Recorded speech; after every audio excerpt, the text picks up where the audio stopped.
I grew up the youngest of 4 kids. So I had a brother that was 4 years older than me, another one that was 8 years older than me, and a sister that's 12 years older than me. So I don't know if any of y'all are the youngest in your family. You always referred to as a baby.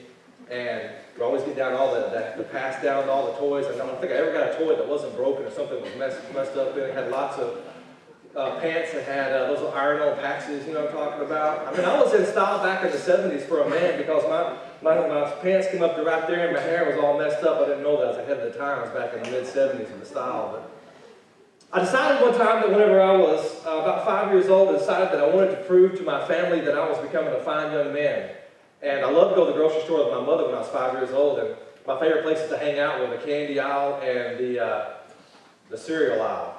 And so my mom, she went around, she's going around, she's shopping, and I kind of go off here by myself. And I decided that what I was going to do to declare my independence, that I was becoming the young man that they would be proud of, I decided that I would take a bag of candy corn and stuff it in my pocket and make my way out of the grocery store. And see, here's the thing, I didn't understand that was stealing, because I thought that stealing meant you took something from another person, and so my comprehension of the store, I didn't understand that there was a transfer of ownership, that when my mother wrote that check, that we were buying the groceries, and now the transfer of ownership goes from the store to us, the individual. I thought that it was just free game. I thought, well, hey, I can get out of here with some stuff on my own. You know, all I got to do is just take it, put it in my pocket, and go out. So we go through the checkout line, and I've got the candy corn in my pocket. And I'll never forget, because we got in the car, and I still got this, there's some things from our childhood that just burned, those images burned into your mind, you know. Well, this one's burned, and it's like it happened yesterday. So we're coming out of the grocery store, we're driving out of the parking lot, and I reach down with pride,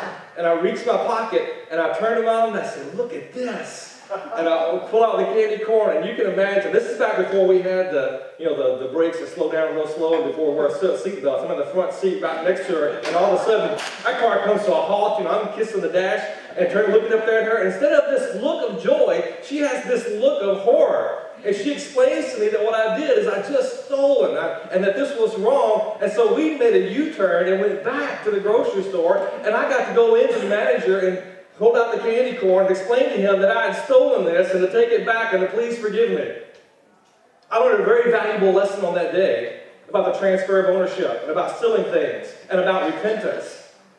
But the interesting thing is that talking about learning that from my mother on that day, I still struggle with that whole independence thing.